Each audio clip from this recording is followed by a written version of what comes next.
ici Abdullah ibn Ukaym, dit que toute chose à laquelle on s'attache en dehors d'Allah subhanahu wa ta'ala, quiconque s'attache à une chose, n'importe quelle chose, il sera voué, il sera délaissé par Allah subhanahu wa ta'ala. Donc ça englobe tout type de choses. Et celui qui vient restreindre cette généralité rapportée dans le hadith, alors il a contredit le hadith. Et il n'a aucune preuve en cela. Car le hadith est général. Donc toute personne qui se voue à autre qu'Allah, qui place sa confiance à autre qu'Allah tabaraka wa ta'ala, alors il est concerné par ce hadith. Car la réussite du serviteur et la réalisation de ses objectifs, cela ne peut se faire qu'en plaçant sa confiance à Allah tabaraka wa ta'ala seul. Que ce soit dans ses actes, dans ses propos, dans son avenir, dans l'éloignement des mots, dans toute chose, il a besoin de placer sa confiance en Allah subhanahu wa ta'ala seul. Et c'est en Allah tabaraka wa ta'ala qu'il trouve toute l'attention dont il a besoin.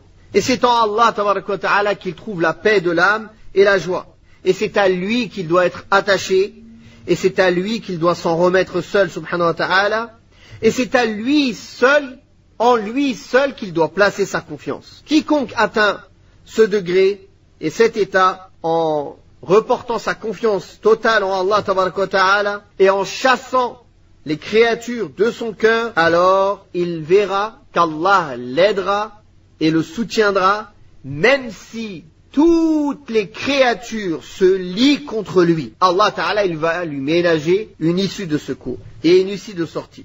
Car toute chose est dans les mains d'Allah subhanahu wa ta'ala. Quand le cheikh ici a cité at-tama'im, les amulettes, il a cité un type parmi les amulettes, celles qui sont accrochées au cou des enfants. Ça ne veut pas dire que c'est seulement ce type d'amulette qui est interdit. Mais tout type d'amulette, comme on a cité tout à l'heure, des peaux, des têtes, des quoi que ce soit, un fil, un tesbih, human fatma, à la maison, sur une voiture, quoi que ce soit.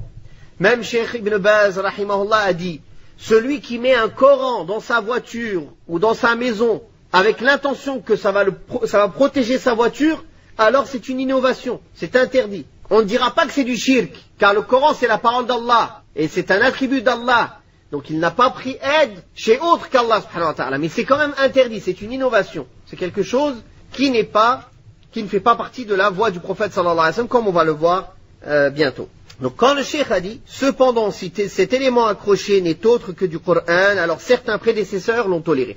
En réalité, on retrouve dans la parole de cheikh ici, dans les shuruhat de ses petits-fils et dans les shuruhat des ulama, qu'il cite un hadith qui revient à certains compagnons qui auraient autorisé d'accrocher des talismans avec du Coran seulement sur les enfants pour les protéger. Mais en réalité, quand on recherche sur l'authenticité de ces hadiths, en vérité, aucun d'entre eux n'est authentique. Donc même ceux qui furent rapportés de Abdullah ibn Amr ibn al-As n'est pas authentifié.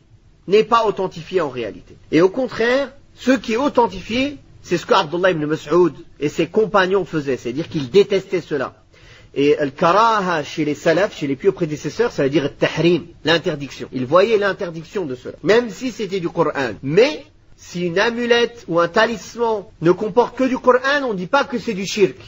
On ne dit pas que c'est du polythéisme mineur, ni majeur. On dit simplement que c'est interdit, car c'est la parole d'Allah. Et quelqu'un qui cherche aide dans la parole d'Allah, on ne peut pas dire qu'il a fait du shirk, car c'est un attribut parmi les attributs d'Allah subhanahu wa ta'ala. Par contre, il aura fait quelque chose qui n'est pas sur la voie du prophète sallallahu alayhi wa sallam et des compagnons. Donc on dira qu'il a fait quelque chose d'interdit. Certains iront plus loin pour dire que c'est une bid'a, c'est une innovation religieuse.